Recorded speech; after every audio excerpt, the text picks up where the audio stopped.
On se retrouve aujourd'hui avec Marion et Julie du collectif AESH AED 76 qui en ce moment sont dans des mouvements syndicaux et de revendication. Bonjour. Bonjour. Il y a eu une manif le 16 janvier, il y a des choses qui vont suivre. Donc voilà, et on va parler aujourd'hui notamment du métier d'AESH, qui est un métier précaire et dont on n'entend pas assez parler, notamment dans nos luttes. Est-ce que vous pouvez, je vais commencer par une question toute bête, mais comme ça tous les gens qui vont regarder, qui ne connaissent pas, vont pouvoir en savoir un peu plus. C'est quoi le travail d'AESH ? Alors AESH, c'est accompagnante d'élèves en situation de handicap. Donc c'est les enfants qui sont inclus dans les écoles. Parce que, à savoir que l'État se fait une grosse marge de bénéfices sur le dos de ces enfants-là. Parce qu'en structure, chaque enfant coûterait 50 000 € par an, par enfant, à l'État. Et l'inclusion coûte 8 000 € par an, par enfant. Donc ils font quand même 42 000 € de bénéfices dessus. Donc l'ouverture de places en structure, pour la plupart des structures en France, est gelée. Donc les listes d'attente sont longues. On peut compter en dizaines d'années selon certains parents. Et du coup, pendant ce temps-là, on les inclut dans les écoles. Donc ça peut être des élèves handicapés moteurs, des élèves avec des troubles 10, multi-10, autistes. Nous, on accompagne dans les écoles. Moi, je suis en élémentaire. Ça fait 10 ans que je fais élémentaire, maternelle. Julie, c'est plutôt collège-lycée. Depuis 10 ans, oui. Et moi, j'ai commencé avec un élève, je l'avais 20 heures semaine. Donc j'étais présent avec lui en classe. C'était en maternelle, donc c'est pas le même travail qu'en primaire, donc je faisais les ateliers avec lui. Et en primaire, par contre, ça peut se faire par la prise de notes à la place de l'élève si l'écriture est pas lisible, pour qu'il puisse relire les cours à la maison, réexpliquer les consignes différemment de la maîtresse pour qu'il percute mieux, essayer de se mettre à sa place, voir qu'est-ce qui pêche dans l'explication pour essayer de lui expliquer autrement et qu'il comprenne et qu'il arrive à faire les choses de par lui-même. Et par ailleurs, il y a quand même aussi souvent l'adaptation de documents et d'outils en fait. Parce que les profs, dans les établissements, il n'y a pas forcément les outils. Donc en fait, c'est bien souvent les AESH qui apportent les outils pour travailler et qui adaptent les documents pour travailler avec les élèves. Ce qui, normalement, relève d'une activité pédagogique. Donc c'est le rôle du pédagogue de préparer ces supports-là. D'accord. C'est une réalité, il faut en parler. Oui, vous faites, parce que vous avez un métier qui demande énormément de compétences. Et vous faites souvent, pour avoir parlé avec d'autres AESH, vous faites énormément de travail que vous n'êtes pas censé faire normalement. Tout à fait. Donc, notamment quand les élèves sont absents, on va nous demander de faire des photocopies, un petit peu d'administratif, ou de s'occuper d'élèves qui ont besoin d'aide mais qui ne sont pas notifiés. Sauf qu'on est là pour les élèves notifiés. Donc évidemment, certaines collègues disent non, d'autres disent oui. Celles qui disent non se font mal voir. Évidemment. Et aussi, dans le second degré, surveillance des examens. Ce qui n'est pas à proprement parler de l'accompagnement d'élèves en situation de handicap. Voilà. En quoi est-ce que votre métier n'est pas valorisé? Et quand on parle de précarité, combien ça gagne une AESH? Alors pour ma part, donc 10 ans d'ancienneté, je suis à 1 085 € de salaire par mois. Et j'ai un enfant à charge. Pour la plupart, on est toutes mères célibataires, une grosse majorité. Donc on a tous des enfants à charge. Donc 1085, voilà, ça fait un petit peu mal, mais bon, on essaye de faire avec. Oui, on n'est même pas sur un SMIC. Ah non, vu que le salaire est en fait lissé sur l'année scolaire. Avant, ils nous payaient 36 semaines, je crois, et là on est passé à 41 semaines de payés. Mais du coup, les 41 semaines de payés, il nous faut payer autrement parce qu'ils appellent ça les heures connexes. Donc en fait, on a notre temps de travail, donc pour moi, 24 heures en élémentaire, il n'y a pas plus d'heures d'enseignement que ça. Et les heures connexes, en fait, c'est pour les formations, les réunions avec les parents, les ESS, tout ça. Ça fait depuis 3 ans peut-être, ils commencent à mettre en place des formations au niveau du rectorat des petites formations qui concernent pas que l'inclusion, mais voilà, ils proposent différentes formations maintenant. Et là, spécifiquement pour les AESH, en termes d'accompagnement, je détrompe-moi, mais je crois que c'est depuis cette année, en tout cas sur Le Havre, qui commence à proposer des petites formations. La formation 60 heures, adaptation à l'emploi. Donc là, les 60 heures, on a vu plein de professionnels qui nous disent vous pouvez rencontrer tel type de handicap, tel type de handicap, tel type de handicap, mais qui ne nous donnent pas forcément les solutions. Donc on nous envoie comme ça, mais c'est pas grave. Et là, notamment, on devait avoir une formation premier secours. Et puis moi, je la trouvais très importante et très intéressante parce qu'on peut avoir des élèves épileptiques. L'élève peut se blesser, avoir un trauma crânien ou faire quelque chose comme ça. On ne connaît pas les gestes qui sauvent. Ça fait même pas partie de... Ah non, non. Donc moi, ça va, j'ai eu la formation quand mon fils était petit. Donc là, il a 19 ans. Donc normalement, je ne suis pas censée les pratiquer vu qu'il faut les réactualiser tous les 5 ans. Mais je sais mettre en PLS quand il y a besoin et tout. Et moi, ces formations-là, je les trouvais importantes et on devait les avoir avant le Covid. Ils nous parlaient de nous faire cette formation-là.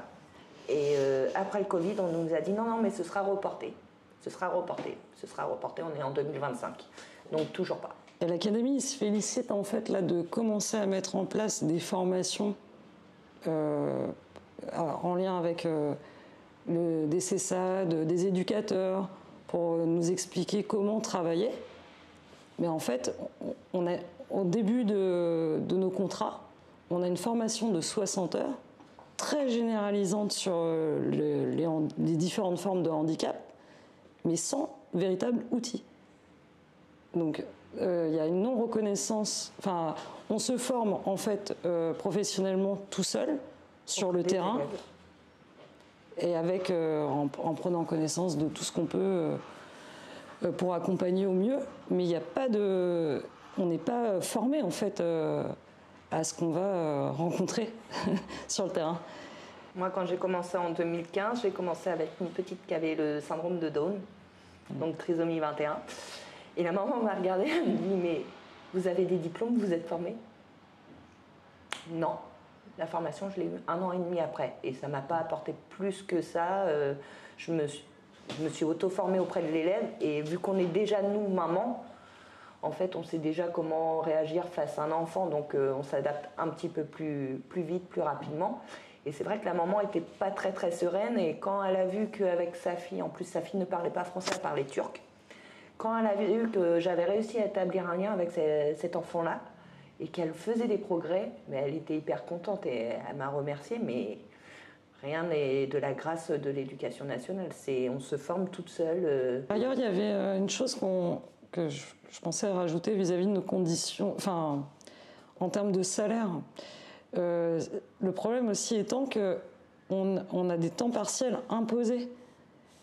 Ça, c'est aussi pour démentir un petit peu de tout ce que les politiques peuvent dire nous concernant. Je n'ai plus en tête le nom de la ministre qui avait dit qu'on était contente de nos conditions, que c'était des choix, des choix personnels vis-à-vis de nos enfants pour avoir les vacances, les mercredis, travailler à temps partiel. Sauf que... Et qu'il fallait arrêter de nous victimiser. La parole au sujet des AESH. Vous oubliez, chers collègues, que la vie, elle est faite de choix. Et que moi, personnellement, je connais beaucoup d'AESH. Ce sont des mères qui ont arrêté de travailler à une époque pour s'occuper de leurs enfants. Elles choisissent ce statut pour avoir les mercredis, les vacances scolaires. Et elles assument, c'est un choix, voilà. Voilà. Et elles sont heureuses de ce qu'elles font. Arrêtez de victimiser les professions, c'est tout. La vie est faite de choix. Mais sauf que non, en fait, concrètement, on ne vit pas avec un salaire de moins de 1 000 € par mois, quoi.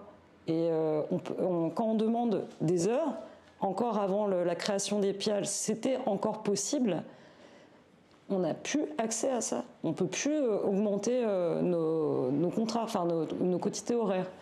Voilà. Donc, et parallèlement à cela, si on démissionne, alors... Sur certaines académies, je crois sur l'académie de Normandie, ils sont encore assez arrangeants a priori, mais bon. En fait, on n'a pas le droit au chômage pendant 4 mois. Donc en fait, on est maintenu avec des petits contrats, des petites quotités horaires, et ça va être compliqué, quand bien même on n'en pourrait plus, de démissionner, quoi. Et même on avait des contrats renouvelables tous les ans, avant 2019, avant le passage au PIAL. Oui, je mélange les deux maintenant. Et du coup, tous les ans, on attendait ce fameux renouvellement de contrat. En septembre 2019, moi j'ai exercé mon métier comme d'habitude, j'ai fait ma rentrée, je me suis occupée de mon élève comme d'habitude. Et le 26 septembre 2019 était le jour de paye. Et là, je ne vois rien apparaître sur mon compte. J'étais déjà dans le rouge, évidemment, vu les salaires qu'on a. Et j'appelle ma gestionnaire qui me dit bah non, pas de contrat, pas de salaire. Donc à ça, je lui ai répondu vous avez travaillé tout le mois, vous avez eu votre salaire. Moi, j'ai travaillé tout le mois, je mérite mon salaire. Ah bah oui, mais pas de contrat, pas de salaire. Je dis mais en même temps, si vous n'envoyez pas les contrats, on ne peut pas les signer. Donc le salaire, on l'avait eu mi-octobre. Et moi, j'avais été voir ma mère qui était hospitalisée à Rouen. Et le train est tombé en panne. On était censé arriver à 20h au Havre. On est rentré, il était plus de minuit. Et je suis parue dans la presse justement parce qu'une jeune auxiliaire de vie qui n'avait pas eu son salaire avait distribué des chocobons. Donc même sans salaire, on arrive à être solidaire avec les autres. Donc tout ça, ça me faisait un petit peu rire. Et puis là, on est passé au contrat 3 ans. Avec possibilité maintenant de passer en CDI au bout de 3 ans. Avant, c'était 6 ans. Mais c'est toujours possibilité. Dans l'article de loi. Ils peuvent pas passer en CDI avant. Non. Au bout de 3 ans, ils peuvent proposer un CDI comme ils peuvent ne pas proposer de CDI. Pour moi, c'est un CDI déguisé parce que du coup, on n'a pas le statut de fonctionnaire, on reste contractuel de l'éducation nationale. Donc on est fonctionnaire quand ça les arrange, mais quand ça les arrange pas pour des aides et tout ça, bah là on n'est plus fonctionnaire. Et pareil, si à l'époque, si on refusait un renouvellement de contrat, parce que on avait fait ça pendant 1 an et puis on n'en pouvait plus, ben on était considéré comme démissionnaire. Donc pas de chômage. Et c'est comme ça qu'ils nous gardent, parce que du coup, bah, on n'ose pas refuser renouvellement de contrat ou passage en CDI, parce qu'on se dit, on va perdre notre chômage sur 4 mois, donc on reste dans cette situation-là.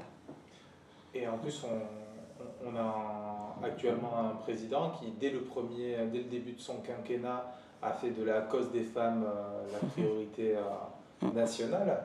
Et on voit comment des métiers comme les vôtres, payés par l'État en plus directement, vous n'avez même pas un SMIC, vous vous retrouvez dans des situations précaires, même en termes de temps. On va parler du PIAL après, justement, hein, vous allez pouvoir nous expliquer. Ce qui fait que pas accès au CDI, donc pas accès non plus au prêt, à la propriété, de toute façon avec un salaire insuffisant pour pouvoir... et donc c'est aussi... je crée un lien, hein, mais en fait votre lutte c'est aussi une lutte féministe en vrai. Oui. Ah bah oui, vu qu'on est majoritairement des femmes, moi j'ai eu la chance de connaître 2 collègues hommes qui faisaient ce métier-là parfaitement bien. Mais c'est vrai que pour la plupart on est majoritairement des femmes. Quelles sont actuellement vos revendications? Qu'est-ce que vous demandez? La création d'un véritable statut, en fait, déjà, de base. Devenir une reconnaissance professionnelle, parce que ça fait 5, 10, 15, 20 ans que les personnes travaillent dans le domaine et sont maintenues dans la précarité, vont avoir une retraite misérable. On aura la retraite minimum si elle existe encore, en fait. Si elle existe encore. Oui, c'est ça. La conjoncture actuelle. C'est le minimum retraite en général. Donc en fait, on se lève tous les matins pour s'occuper de ces petits loulous-là. Moi, personnellement, ils m'apportent beaucoup de bonheur, beaucoup de joie. Ils sont merveilleux. On apprend tous les jours avec eux. Et quand je vois que j'aurai la même retraite qu'une personne qui n'a jamais travaillé de sa vie, et que moi, je serai fracassée parce que souvent, il faut se baisser, il faut porter, il faut courir après l'élève, je me dis... Est-ce que ça vaut vraiment le coup de se lever pour faire ce métier? Des fois, je me pose la question tellement j'en ai marre. Et ce qu'on revendique aussi, c'est des recrutements, en fait. Il y a des personnes qui ont postulé auprès de l'académie et qui attendent 1 an avant d'être contactées par l'académie pour... Donc, en fait, les moyens sont pas là, clairement. Et nous, on a besoin d'être en nombre pour pouvoir accompagner au mieux les élèves et de ne pas se retrouver avec de plus en plus d'élèves à accompagner, ce qui crée que le fait que les élèves perdent du temps d'accompagnement. Puisque si on a par exemple 8 à 10 élèves à accompagner sur une semaine, on ne va pas pouvoir... ils vont avoir 2-3 heures chacun. Voilà. Il faut retrouver les 8-10 élèves à accompagner en une semaine.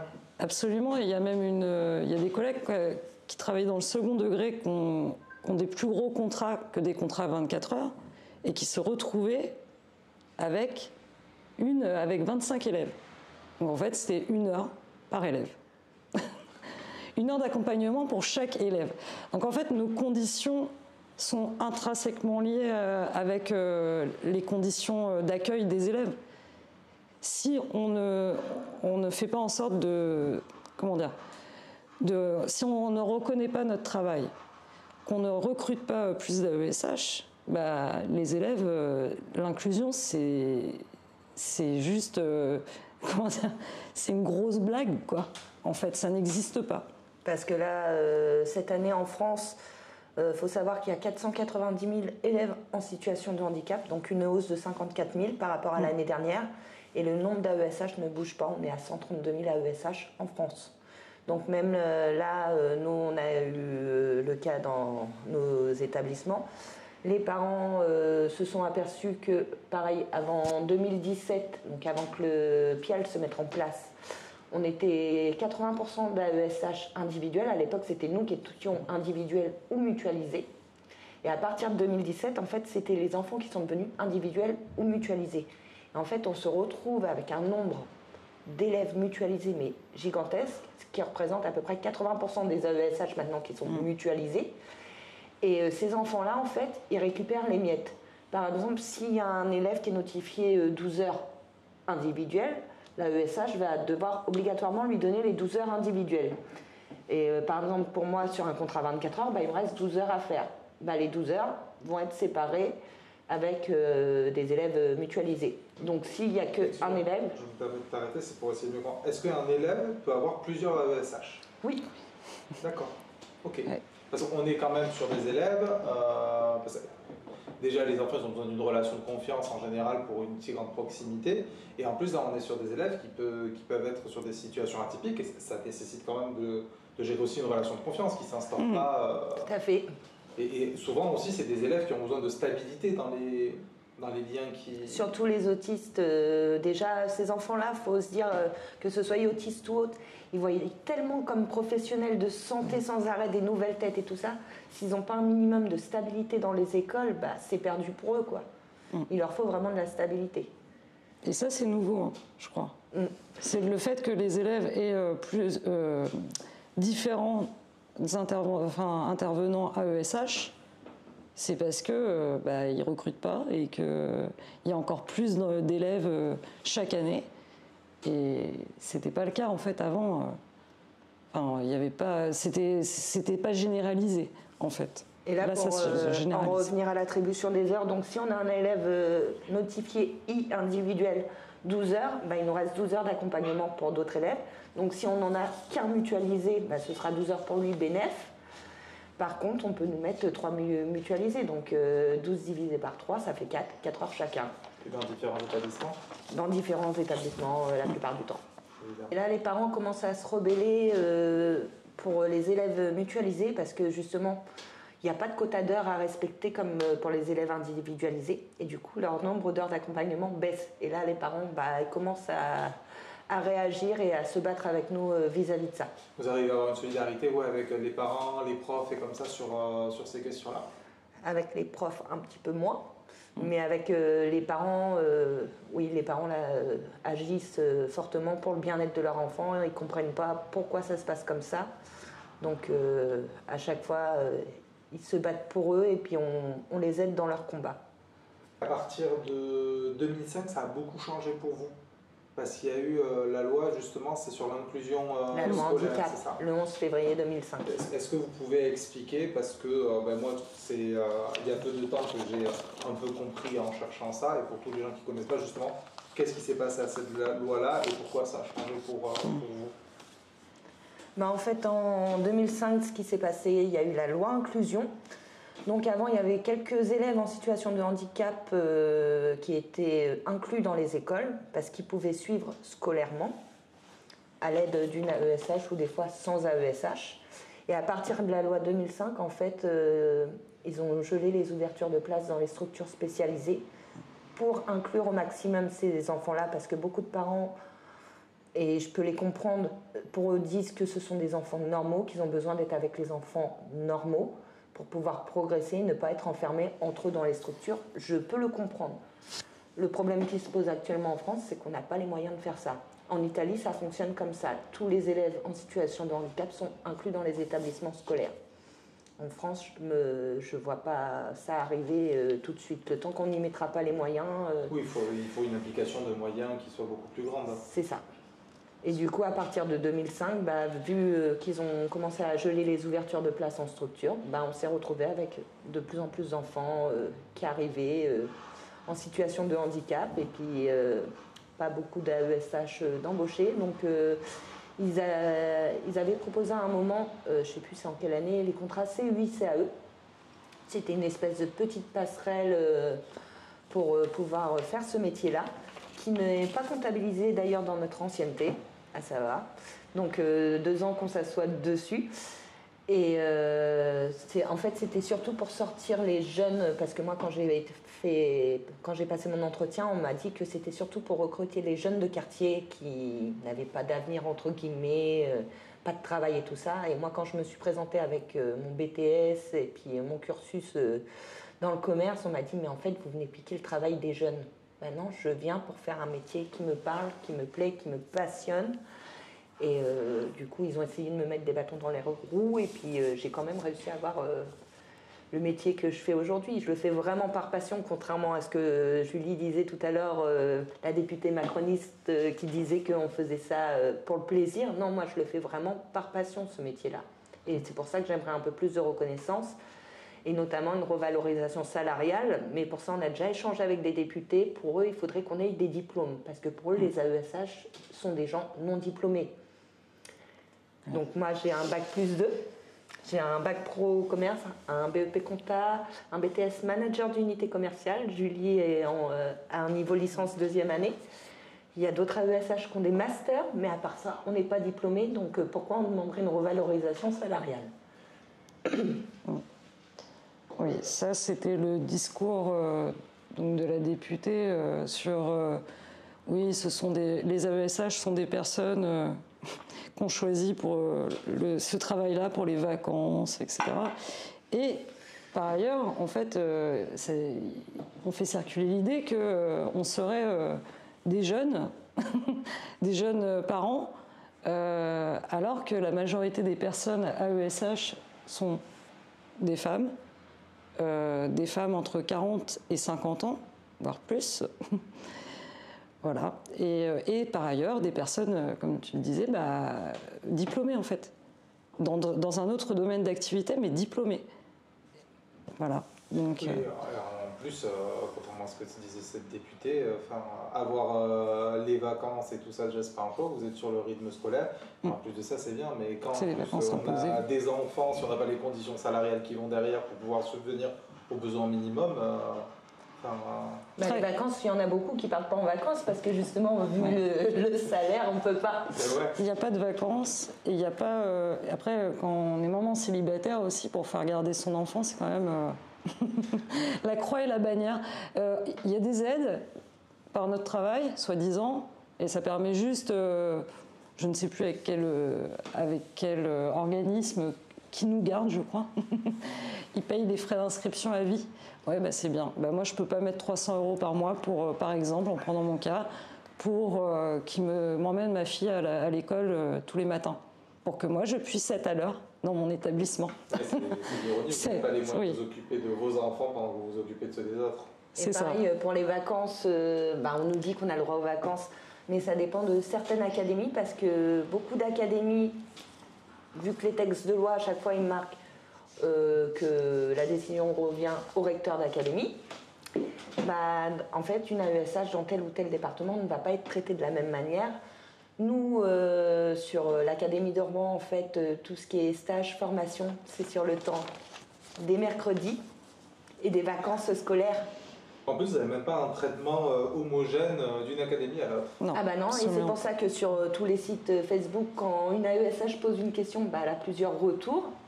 Et elle se demande qui a vrai et qui a faux, mais en fait, ça dépend des académies, vu que les académies ne nous traitent pas toutes de la même manière. Si les gens veulent vous aider, qu'est-ce qu'ils peuvent faire? Venir nous soutenir quand on fait des rassemblements, parce que plus on sera nombreux, plus on sera visible. Donc du soutien, venir se battre avec nous pour les enfants, parce que nous on se bat principalement pour les enfants, parce que dès qu'on aura réussi à obtenir des choses pour eux, qu'ils auront une meilleure inclusion beaucoup plus humaine, on obtiendra les choses pour nous. Parce que pour nous garder, ils devront augmenter nos salaires à un moment donné, parce que vu le nombre de démissions, beaucoup renoncent très très vite au vu du salaire. Donc s'ils veulent nous garder, il faudra qu'ils mettent la main à la poche et puis commencer à payer. En sachant que on est sans arrêt en train de vérifier nos bulletins de salaire parce qu'il y a sans arrêt des erreurs dessus. Donc moi je suis passée en CDI en 2023. Il y a eu un bug informatique. Donc dans certains départements ça a été résolu sous un mois. Dans l'Académie de Normandie, non, on apparaît toujours en tant que AESH CDD. Donc en fait quand on veut faire une demande de prêt, c'est pas possible. C'est pas possible vu que sur le bulletin de salaire c'est marqué CDD. Donc des problèmes de primes qui ne sont pas versées à la bonne quotité. D'autres indemnités qui ne nous ont pas été versées. Donc moi je m'en suis aperçue, j'ai demandé à ce qu'on me fasse un rappel à moi et à mes collègues. Parce que pour celles qui étaient en contrat avant décembre 2017, on avait le droit au remboursement de l'indemnité CSG. On l'a eu toute l'année 2018 jusqu'en août, après ça s'est arrêté. Et en juin 2021, ils ont décidé de la remettre en place avec rappel sur l'année 2020. Et beaucoup d'AESH sont passés à la trappe et n'ont pas perçu de cette prime. Donc moi j'ai fait les calculs, c'est à peu près 9,36 € par mois. Donc ça monte à 541 € bruts qui nous doivent. Donc voilà, il y a sans arrêt des erreurs sur nos bulletins de salaire. On doit faire sans arrêt attention. Et il faut s'y connaître en bulletin de salaire justement pour pouvoir voir les petits pièges de l'éducation nationale. Ça se lit pas facilement un bulletin de salaire quand on n'a pas l'habitude. Et par ailleurs, il y a les salaires qui ne sont pas versés en temps et en heure. On en a parlé tout à l'heure. Le problème des primes et le problème du fait que quand on réclame ce qu'on a dû, s'ils nous remboursent des grosses sommes d'un seul coup, ça va créer des problèmes sur les prestations sociales en fait. Donc là encore, on continue dans la précarité puisque ça a une incidence et on peut être susceptible de perdre des prestations sociales pendant quelques mois. Ils vous gardent en tension constante. Et c'est pas des cas isolés, ça concerne énormément de personnes. Parce qu'à chaque fois, tous les mois, c'est des petits montants. Donc au moment de nos déclarations trimestrielles au niveau de la CAF, si on déclare les petits montants, ça passe limite inaperçu. On n'a pas de gros retraits sur nos prestations sociales, mais comme ces choses-là, on s'en aperçoit au fur et à mesure, on se retrouve avec des sommes exorbitantes et puis du coup, perte de prestations sociales. Et par ailleurs, on a eu un gros problème en début d'année, en tout cas sur le Havre, avec la CDIsation en masse de beaucoup d'AESH, le passage au CDI en fait. Donc ça devait être effectif en septembre. Pour les trois quarts, je crois que ça a été en janvier, février de l'année d'après. Et ils nous ont payé nos salaires de CDD durant cette période-là. On a signé notre contrat CDI quelques mois après, donc en janvier ou février. Et à ce moment-là, ils nous ont versé en une seule fois nos 6 mois de salaire de CDI à rembourser 2-3 mois après. Voilà. Vous avez dû rembourser les salaires de CDD perçus. Donc en fait, quand on déclare, nous au niveau de la CAF, quand on a cette foutue rentrée d'argent-là de 7 000 et quelques euros pour la plupart des collègues, du coup on perd toutes nos prestations sociales, mais en sachant que c'est une somme qu'on doit rembourser. Vu qu'on doit rembourser les CDD qu'on a payés. Donc en fait, on est perdante. parce que du coup, on se retrouve avec des aides en moins, alors que s'ils avaient fait leur travail en temps et en heure, on ne perdait rien en prestations. On n'avait pas de bulletin de salaire qui décrivait pour le mois de janvier-février le salaire réellement perçu, donc à transmettre aux organismes. Il fallait réclamer une attestation qui n'a pas une véritable valeur. Et donc, ça a créé des situations catastrophiques, quoi. Et pareil, quand on passe en CDI, on monte d'échelon, donc en sachant qu'un échelon, c'est à peu près 5 points à chaque fois pour nous, et qu'un point coûte 4,92 le point d'indice. Au lieu de nous faire le rappel de ce qui manquait pour aller jusqu'à notre salaire de CDI, donc une vingtaine d'euros, on va dire, brut, non, ils préféraient nous reverser l'intégralité de nos salaires en CDI sur la totalité des mois et de nous demander de rembourser les CDD. Alors bien évidemment, vu la précarité dans laquelle les AESH sont, bien difficile de garder en totalité ces sommes-là. Vu qu'on a des termes de prestations sociales, il faut bien qu'on y à un moment. Donc on se sert dans l'argent qu'on a mis de côté. Du coup, on se retrouve dans la capacité de rembourser la somme aussitôt. Donc on se retrouve à étaler la somme. Donc à voir à quel moment ça tombe. Parce que si ça tombe au moment de la déclaration d'impôt, vu qu'on n'a pas terminé de rembourser, bim, on passe 2 tranches en plus. Donc voilà, ça engendre plein de soucis. Ce système-là. Il y a beaucoup de collègues qui ont été dans l'obligation de faire des prêts. Et pour ce souci-là, mais pour d'autres soucis qui arrivent régulièrement du fait de leur gestion administrative nous concernant, les gens sont dans l'obligation de faire des prêts, quoi. Alors qu'on n'a pas d'argent, déjà. Et même pour obtenir les prêts, il faut s'accrocher parce que les banques nous font pas confiance au vu de nos salaires. Du coup, on a du mal à rembourser. Des fois, il y a les traites qui passent pas, donc on nous appelle en disant « Oui, mais là, vous n'avez pas payé votre traite. » on essaye de s'en sortir et de faire le mieux qu'on peut. Normalement, vous ne devriez pas être sous des prêts juste pour la vie de tous les jours parce que vous avez des décalages. Quand on entend les discours sur le chômage pour baisser la précarité, c'est bien la preuve aussi que le problème de la précarité ne se trouve pas que dans le fait du chômage. Il y a aussi les statuts des salariés. Vos revendications salariales, c'est combien si vous avez, je ne sais pas si vous avez un chiffre ou pas. On n'a pas de chiffre précis, mais là, en étant payé à 1085, on fait le boulot d'EduxP, de psychomote et tout ça, quand on voit leur salaire à eux. Et vous gérez la relation avec les professeurs, avec les parents, avec on a quand même beaucoup de casquettes. C'est ça. Moi, je pense qu'un petit... je parle en net, pas en brut, même si eux, les aidants parlent en brut. Un petit 1006-1008 de salaire net, je pense que ce serait à la hauteur de nos compétences. Beaucoup de parents pensent qu'on est payé 1600 € net, oui. Parce que les journalistes, la plupart du temps, disent une AESH commence à 1600, mais ils parlent en brut. Donc quand on leur annonce la couleur au vu de nos contrats, vu que moi je suis en 24 heures, il y a d'autres filles en 20 heures, donc ils sont à 800, 700 €. Donc quand ils voient le décalage, ils disent, mais les journalistes, ils ont dit 1006. Ouais, mais 1006 pour un temps plein, et c'est en brut, donc voilà. Avec de grosses responsabilités et avec beaucoup de mépris de la part de l'académie, nous concernant, mais aussi, alors il y a des moments où il y a des fois où ça se passe bien quand même, on ne va pas dépeindre un tableau noir, mais il y a aussi des collègues qui rencontrent des difficultés avec les instituts, les professeurs, les directions, comme on disait tout à l'heure vis-à-vis des charges, des missions qu'on leur donne aussi qui ne sont pas les leurs, mais aussi beaucoup de mépris par rapport à la fonction en fait qui n'est pas définie. Et donc finalement, c'est pas que l'académie qui va se montrer méprisante envers nous, c'est vraiment tout le monde en fait, ça se décline à tous les niveaux. Et finalement, la reconnaissance, comme tu disais tout à l'heure, au bout du bout, où est-ce qu'on la trouve ? C'est dans le travail qu'on fait tous les jours avec nos élèves, quoi. C'est nos élèves... de les voir réussir, progresser. C'est là où on a de la reconnaissance. C'est la seule reconnaissance qu'on peut avoir, d'avoir réussi à leur faire apprendre des choses et puis qu'ils y arrivent grâce à nous. Oui, et au final, vous pouvez moins l'avoir qu'avant parce que vous suivez plusieurs élèves avec qui tissez moins de liens. C'est ça. Que, Cette année-là, c'est compliqué. Et par exemple. pareil, il y a eu la Cour des comptes qui a plongé son nez sur notre situation et qui nous trouve inefficace. Mais comment on peut être inefficace quand on fait que 4 heures avec un élève par semaine? Qui doute de l'efficacité des AESH. Ouais.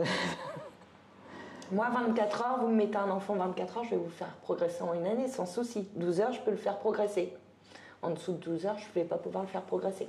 Et l'académie, dans tout ça, qu'est-ce que vous répond?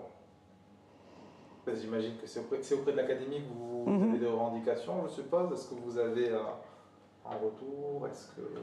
Moi, je sais que pour avoir un BEP compta, quand j'ai décidé de mettre mon nez dans les bulletins de salaire pour comprendre le pourquoi du comment, tous les mois, je n'avais pas le même salaire, ça me paraissait suspect. Et qu'on m'a dit, mais vous n'êtes qu'une simple AESH, vous ne pouvez pas comprendre les bulletins de salaire, ils sont trop compliqués, il faudrait que vous soyez formés pour ça. J'ai dit oui, mais là, par exemple, je vois bien au niveau de ma quotité, je suis payée 62%, alors que je suis quotitée 67%. Ils sont où les 5%? Ah non, mais tous les calculs sont bons, c'est vérifié 3 fois, donc voilà, on nous recadre en nous disant qu'on est des simples AESH. Nous, on sera bien en solidarité avec nos collègues de l'éducation nationale, et tous les collègues, enseignants, psy-EN, infirmières, ATSEM, ATSEM c'est... toutes les personnes intervenant en école. Là aussi, de toute façon, de manière générale, c'est pas que nous qui sommes impactés par le manque de moyens. Et il n'y a pas que nous en souffrance, il y a aussi les enseignants qui ont un manque de formation. La plupart du temps, ils n'ont pas d'AESH dans leur classe, donc ils doivent gérer une classe en école ordinaire, une trentaine, 25-30 élèves. En école prioritaire, c'est un petit peu moins, c'est une vingtaine. Mais du coup, ils doivent gérer leur classe avec l'élève en situation de handicap qui peut faire des crises, qui peut être violent. Et voilà, ils s'en sortent plus, les enseignants. Si on n'est pas là, ils s'en sortent pas. Est-ce que vous avez, parce qu'en ce moment, on retrouve souvent ça dans les métiers dits en tension, les métiers de situation précaire, beaucoup d'arrêts maladie et de situations de souffrance.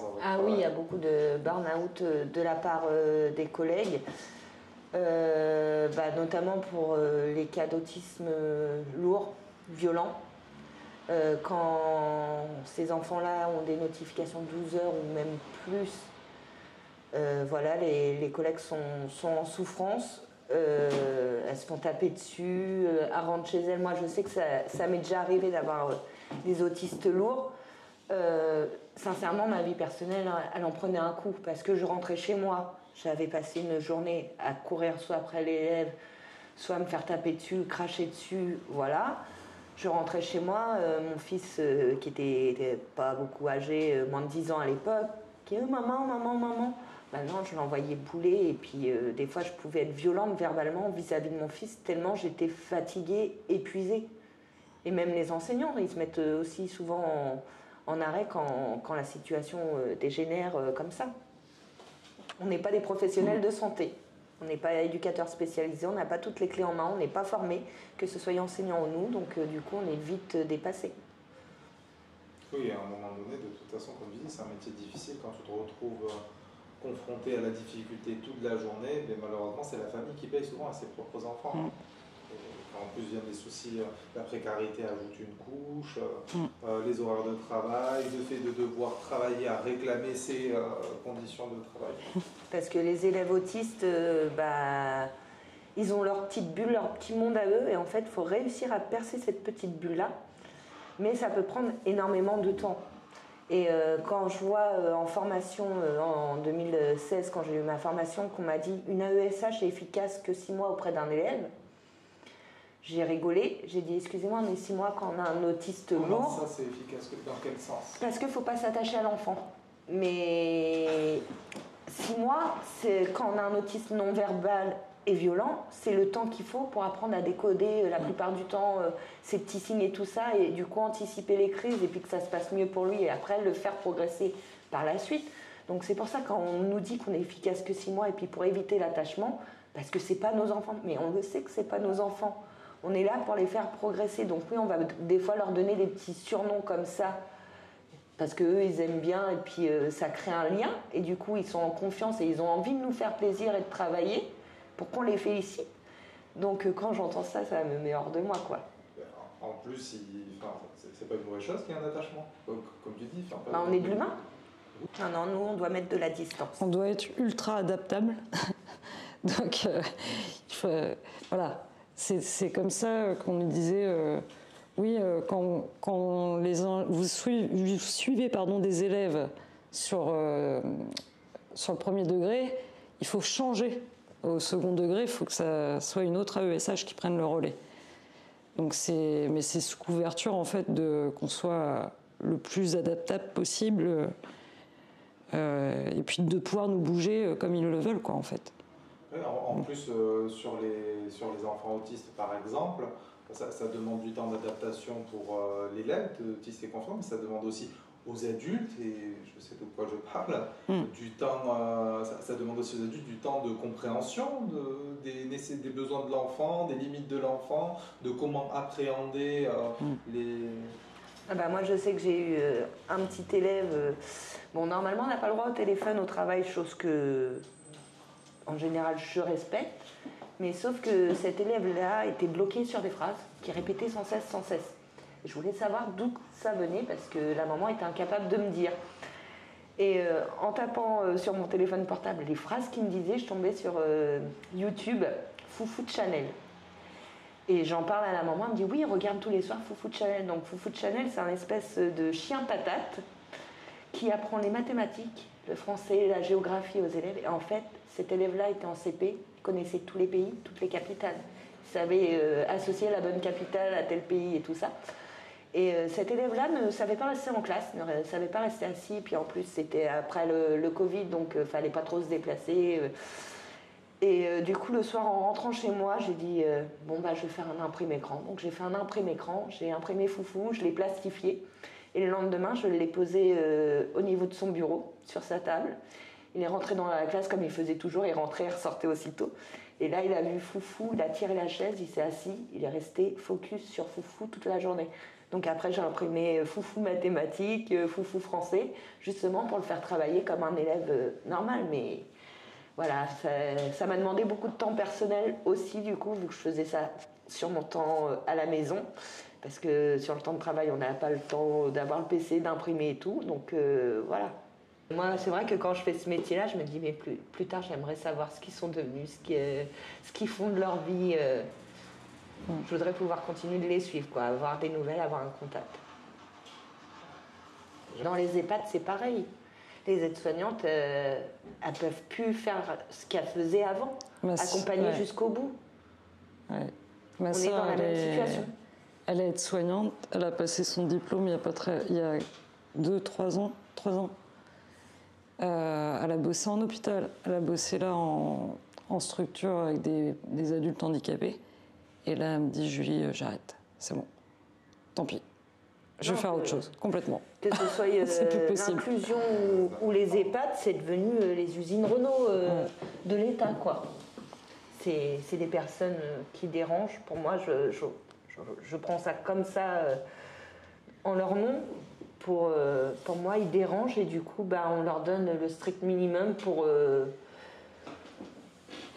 pallier, entre guillemets, et dire oui, on a fait quelque chose pour vous, mais c'est vraiment le strict minimum qu'on donne à ces gens-là. Et pareil, avec la loi de 2005, c'est marqué que tous les établissements publics sont censés être adaptés pour accueillir des personnes en situation de handicap. Faites le tour des écoles du Havre, vous allez voir, il n'y a pas beaucoup d'écoles qui ont un ascenseur. Donc des fois, les élèves sont obligés d'aller plus loin de chez eux pour pouvoir être scolarisés, pour avoir un ascenseur. Et quand l'ascenseur fonctionne, parce que moi je sais que j'ai connu le cas avec mon fils qui fait ses études, où son camarade de classe en fauteuil roulant, l'ascenseur ne fonctionnait pas pendant plusieurs mois. Donc pendant les premières semaines, il n'allait pas en cours. Et puis après, comme ça commençait à faire long et puis qu'il y avait quand même des diplômes à passer, on va demander au professeur de descendre à chaque fois dans telle pièce pour pouvoir vous faire place dans telle pièce. Non, les ascenseurs, ils devraient être réparés automatiquement, systématiquement, dès le premier jour pour ces enfants-là. Il devrait y avoir des ascenseurs dans tous les établissements. Oui, parce que dans les conditions de travail pour vous, les conditions aussi matérielles qui vous permettent d'exercer votre travail aussi ne sont pas respectées en fait. En termes de bâti et en termes d'outils, par exemple, numériques, les professeurs, les enseignants ont des primes pour de l'achat de matériel numérique. Nous, on est à part, on n'a rien. Et même... C'est la prime informatique que voilà. nous, on n'a pas. Et en fait, nous, tout nous est envoyé sur notre boîte mail académique. Que ce soit les contrats, avenants, nouvelles notifications, voilà, tout est envoyé par boîte mail académique et c'est à nous d'avoir nous-mêmes notre ordinateur. Sauf qu'avec un salaire à 1 000 € par mois, Ah, vous n'avez pas accès à un ordinateur pour... Pas forcément. Non, par ailleurs, pas forcément. Oui, dans le second degré, on a la salle avec les ordinateurs. Oui, vous avez le CDI. Nous, dans le premier degré, non. Là, au collège, il y a un ordinateur. Mais par contre, dans les écoles, non. Enfin, pas forcément. Donc, Et du coup, c'est pour ça qu'on en parlait avec Julie. On sait que le département et la région, pour les collégiens, offrent des tablettes à tous les nouveaux entrés en 6e. Je confirme. Des petites tablettes Apple. Alors, des petites tablettes Apple qui ne sont quasiment pas utilisées par les professeurs parce que beaucoup trop restreintes sur plein de choses. La première année, mes enfants, je crois, l'ont utilisé au bout de 9 mois. Je ne me trompe pas. Pas beaucoup réutilisé après. Et au lycée, par contre, c'est un ordinateur qu'ils ont. Reconditionné, mais il fonctionne quand même bien. Il lague un petit peu, mais il fonctionne bien. Et nous, on voudrait, vu qu'ils arrivent à payer ça aux étudiants, aux collégiens et aux lycéens, on est 132 000 AESH en France, est-ce qu'il ne serait pas possible qu'ils investissent pour qu'on puisse avoir justement des outils informatiques pour pouvoir recevoir les mails et tout ça. Et pour les prises enfin, moi qui travaille dans le second degré, dans seconde, première terminale, les prises de notes, elles sont conséquentes. Moi, au tout début où je travaillais, il y a 10 ans, j'écrivais tout et j'essayais de faire des photocopies. Pouvez-vous apprendre les notes ? Voilà, on peut être amené à... Vraiment, l'élève ne peut prendre aucune note et donc devoir prendre le cours pour l'élève. J'avais pas l'outil numérique à l'époque. C'est une mère d'élèves, à la fin de l'accompagnement, qui m'a donné l'ordinateur qu'elle avait prêté pour travailler au lycée. Oui, parce que même là, il n'y a pas d'ordinateur qui vous est proposé dans ces cas-là. C'est vraiment, ça peut nous servir dans le quotidien pour le travail en fait. Et quand on est pour les tablettes au collège, on nous propose des formations pour les tablettes sans nous en donner, et en plus des formations sans la tablette. Et oui, vu qu'ils vous en donnent pas. Il faut en dessiner une sur papier. Moi, pareil, quand j'avais fait mon petit stage de sécurité avec un pompier pour apprendre les gestes de premier secours, il m'avait sorti quelque chose que j'utilise toujours dans ma vie actuelle, c'est article 22. Chacun se démerde comme il peut. Et en fait, les AESH, c'est ça, c'est sans arrêt article 22. On se débrouille avec les moyens du beurre. Est-ce que tu peux m'expliquer ce qu'est le PIAL et quels sont les enjeux ? Alors, ça a été créé en 2019 pour en fait répondre au plus près des besoins de tous les élèves. Parce qu'avant, c'était l'Académie de Rouen qui nous envoyait nos affectations, sauf que Rouen, ne connaissant pas le Havre, on pouvait se retrouver à Tataouine-les-Oies. Ils pouvaient nous mettre dans une école au niveau de Sainte-Adresse le matin, et puis la fin de matinée sur une école sur Harfleur. Donc voilà, vu qu'ils ne connaissaient pas le Havre, ça posait problème. Donc avec les PIAL, en fait, chaque AESH postule dans un PIAL. Celui qui correspond le plus proche de là où elle habite, comme ça, elle lui évite de trop courir. Et du coup, c'est pour ça qu'ils ont créé les PIAL. Et alors, contrairement à ce qui était avancé ou ce qui était prévu, ça n'a pas vraiment résolu le problème de répondre au mieux aux besoins des élèves, puisque en fait, depuis 2019, les élèves nous et les élèves, on est mutualisés à outrance. Et c'est de pire en pire chaque année. Parce qu'en fait, le problème principal, c'est qu'il n'y a pas assez de recrutement, quoi. Et il y a de plus en plus d'élèves. Et là, ce qui nous inquiète, c'est le PASS, donc le pôle d'appui à la scolarité, qui est en expérimentation dans 4 départements, dans 4 régions départements de France. Et on n'a pas encore des retours sur comment ça va se passer, mais on s'en inquiète parce que déjà le PIAL, ça n'a pas arrangé les choses. Voilà. Ça nous a mis quand même plus proche de chez nous, mais avec mutualisation à outrance. Et pour les passes, en fait, ça va être un regroupement de PIAL, donc encore quelqu'un au-dessus de nos PIAL.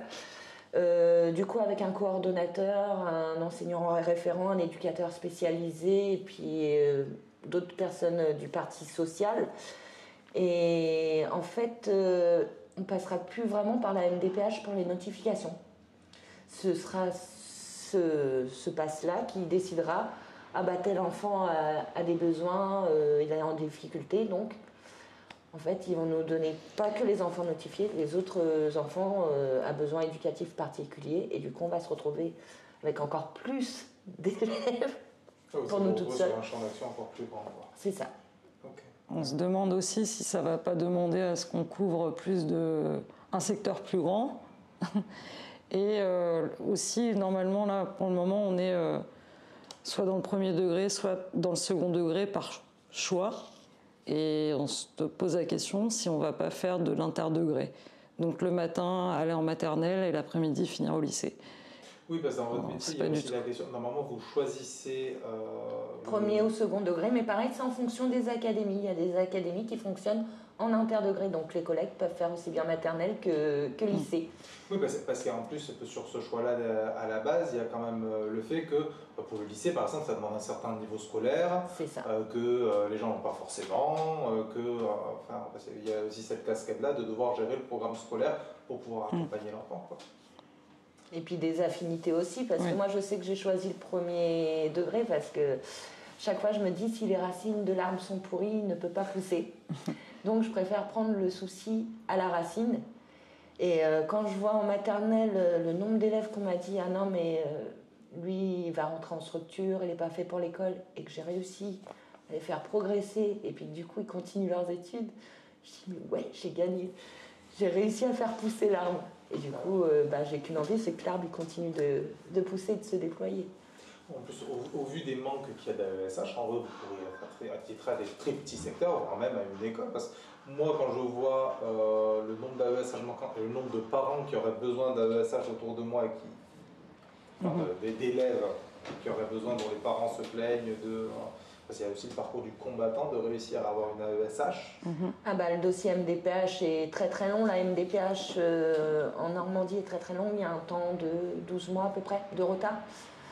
Pareil, si les parents remplissent mal le dossier MDPH, l'AESH n'est pas accordée. Ou ils peuvent perdre leur notification et du coup, il faut qu'ils refassent appel et puis refaire le dossier. Et c'est un combat sans fin pour les parents.